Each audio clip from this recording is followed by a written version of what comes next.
Hi. If you're just tuning in, this is the second video of Childcare. Riccie Explains It All.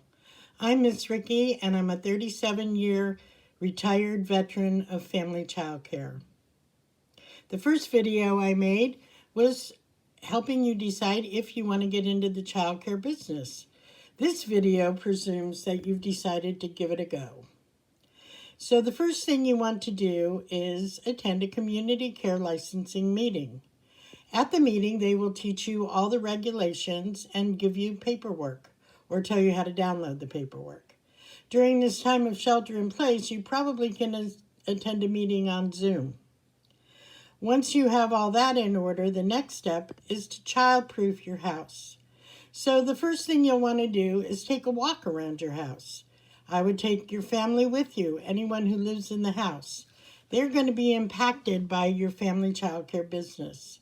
So if your children are old enough, have them walk around as well as your partner or husband. You're going to want to decide which rooms to use for childcare and which rooms are off limits. I suggest that children's bedrooms are off limits unless they want to share them. Also, put some of the children's toys away so they can be kept just for them. And ask your children which toys they'd like to share with other children. Once you know everybody's on board with your family childcare business, you'll be ready to go. Try to remember that your children will be sharing their mommy and their home. So there will be an adjustment period for them. Let them help you make as many decisions as possible. When they feel like they're a part of it, they're more apt to cooperate. A lot of children like family childcare in the home because it brings friends to them. But sometimes they don't like it, or they have moments where they don't want to share with other children, or they don't like a particular child in their care. All of these things will adjust themselves out. Remember, as your child care grows and your family grows up, things are going to change. So it's important that as a family child care provider and a mom, that you change with the times. Always keep in mind what your children's needs and desires are, as well as your partner's. Once you and your family decide what rooms to use, it's time to start looking around to childproof. You want to make the rooms child-friendly as well as safe. We'll get into child-friendly later. For right now, let's talk about child safety. This may also be the time to consider what ages of children you want to take care of, because you're going to be childproofing differently for infants, toddlers, preschoolers, school-agers. For myself, I prefer taking care of mixed age groups. I like the mixed age groups. I feel that the older children have an opportunity to be the older sibling. It's especially beneficial if they have no siblings. So they're going to learn how to help supervise smaller children, how to play with them, how to have empathy for them, and they can teach them many things. Babies learn more from other children than they do from adults. Your babies will learn how to talk, how to play games, how to eat correctly, to sing songs, to dance, and to cooperate. Younger children love playing with older children, and so it's beneficial all the way around. But remember, the older children are typically going to mimic you and your behavior.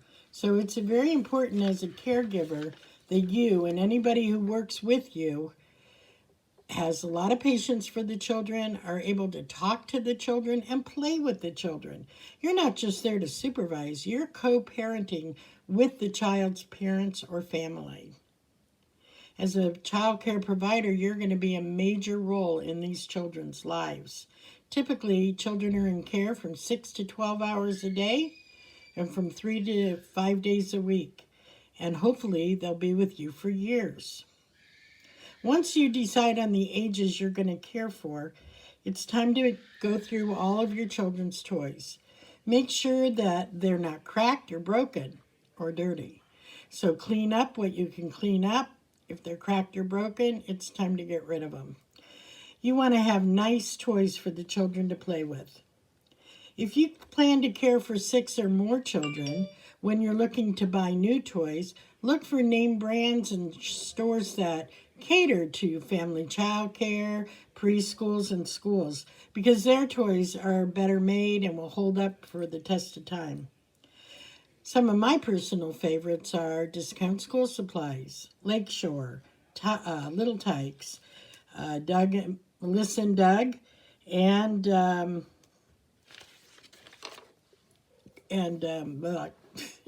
Constructive Playthings, and Tonka. These are the brands that really hold up through years and years. If you're in California, you should check with your resource and referral services. They sometimes have startup grants available. If you're in other states, check with your resource and referral. In Northern California, it's called Childcare Council or Coco Kids, and also the agency called First Five. So I don't know what they're called in other states. You will have to check around, but there usually is some startup money available to help you buy some very needed startups. So starting a childcare isn't as expensive as starting other businesses, but you do have to have some money to purchase your basic supplies that you'll be needing. You're going to have a need for small tables, possibly high chairs, baby swings, pack and plays. You're going to need toys, indoor and outdoor toys. I would save some of the major purchases for after you start doing childcare because then you'll have some money to spend and you'll know the ages of your clientele. If you have your own children, however, buy toys that fit their ages and that way they'll be able to play with them too. For beginners, I recommend you stick to the basics. Tonka trucks, Little Tykes ride-alongs like big wheels and scooters, tricycles. You'll need balls, a sandbox, teeter-totter, little slide boards, small water table, sand toys, a sandbox, and maybe even a table sandbox with soft sand, Play-Doh, kinetic sand. These are just a few of the favorites. Even like a Little Tykes little house that you put outside. All of these things go very well in a family childcare. So after you've gone around the inside of your house, we're going to go outside. Now the first thing to do is you're going to do an eyeball safety check. First, are there any open plugs? Get outdoor plug covers. Check your plants. Make sure none of your plants are poisonous if they're eaten. If they are poisonous, get rid of them. Make sure any plants that have thorns are out of reach of the children. You might have to do a little bit of transplanting or getting rid of. If you have a pool or a spa, these need to be fenced off with a self-closing gate. If you have a spa, you can also use a lock cover. I used both. Your yard should be clean and well groomed. We had a section of our yard with some trees and dirt, and the children were permitted to go in there and play in the dirt. We put a lot of Tonka construction toys under there, and that was a favorite of boys and girls, and it kept them busy for hours and for years. So also, if you have an area that's cement or brick, this will be great for riding toys and chalking. You could put up a basketball hoop for older children. We had a very big yard. We were fortunate, but any size yard can be used for outdoor play. The brick and cement part is also good to put your sandbox in and your water table, and kids love to chalk on it. If you decide to buy toys that children can potentially fall off of, like a teeter-totter, swing, sliding boards, teeter-totters, then you're going to want a soft surface. Mostly I would recommend rubber bark, but you can also use the blow-in kind that it makes a soft ground cover. That one is a little more expensive. One of the ways we used on part of our yard was we covered it in foam blocks and then covered the foam blocks with AstroTurf. This made a very lovely surface for them to play on. Babies crawled on it, nothing to get in their mouth. You could spray it clean every morning and it dried almost instantly. That's a little bit more pricey than the rubber bark, but less expensive than the blow-in foam. Are you ready to childproof inside? Okay, when we think of toddlers, we always think of toddlers sticking things in plug sockets. And it's true, because for some reason, toddlers like to stick things in holes, and a plug socket is a hole. So I don't recommend you buy those plug-in plug sockets where you just, plug them in, because an 18-month-old can get those out in a minute. But what I do recommend, and I'm going to try to upload the pictures of them, they are plug covers that when you go to plug something in, you have to turn the plug so that it opens and closes. So those are very good, and they're very inexpensive and very easy to install. If you're never going to use the socket, you can cover it with a piece of furniture, or you can buy a solid plug cover and screw it in.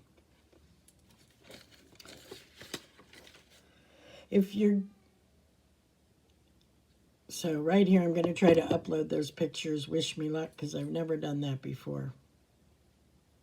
You can easily find the kind of plug covers you want on Amazon or Google. In fact, practically anything I talk about in these videos, you can find on Amazon or Google. And they'll be delivered to your house in just a couple of days. If you're going to care for infants and toddlers, you're also going to need corner protectors. These are another inexpensive, easy to install thing. And you just put them on the corners of tables and desks and things like that. It will save many a bumped head and prevent kids from hurting themselves. Another thing you might want to buy are corner covers. Again, easy to install, not expensive. This is not to protect the children as much as it's to protect your walls from children crashing into them or crashing toys into them.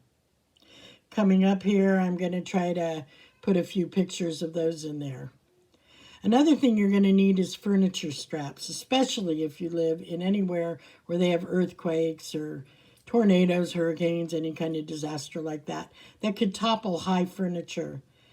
These straps have to be screwed into the wall. Usually you'll need a drill, but they're not that difficult and they can be moved easily. You're going to want to secure all tall bookcases, anything tall furniture, mirrors, lamps, things like that, things that can fall on children. You're also going to want to secure your TVs to the walls. If you have a fireplace, you need to make sure you have a fireplace screen in front of it.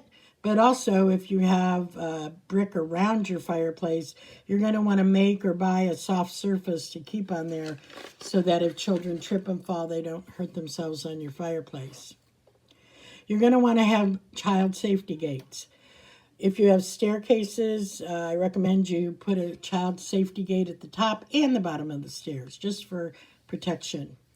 We gated off our kitchen as well with the kind of gate that you push the button to open and close a swinging door. The older children are able to get in and out, and the younger children cannot. So when you're cooking, the children are not under your feet, possibly in the way of hot food or you tripping over them. We used ours also to cover a very wide space over our family room, which became our playroom. And again, this way children couldn't wander all over the house, but our older children could get out to go to the bathroom. Medicine cabinets.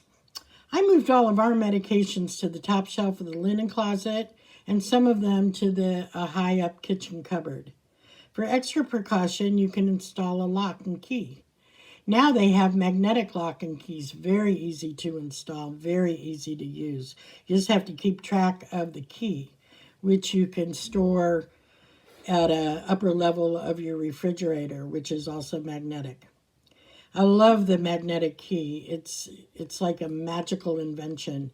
It's so easy to use, and you can use it, but little kids can't. It's great.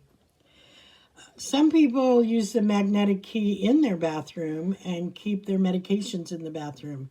But I personally like to completely move them out because By the time they're 3 years old, they can go to the bathroom by themselves. And I don't want anything in there to possibly cause injury, like if somebody forgot to shut the medicine cabinet or forgot the key in there or whatever. So I just removed it just to eliminate the problem. I also kept a first aid kit handy on the top of the refrigerator in the kitchen. This made it easily accessible to the adults and older children, but pretty impossible for a little kid to get to it unnoticed. Another thing you want to be extra vigilant about are small chokeable items. That includes small toys, little Legos, batteries, hardware, pins, loose buttons. Keep all that kind of stuff in a safe place high up where babies and toddlers cannot get to them. So that's it on childproofing your home. I hope you watch next time when I talk about paperwork. Let me know what you think of this video. Thumbs up, thumbs down. Comment too if you have any questions or you want to just make a comment. Be sure to subscribe. If you want to see more and share with people you think are considering the childcare business, share my video. Thank you very much and have a wonderful day. Bye-bye.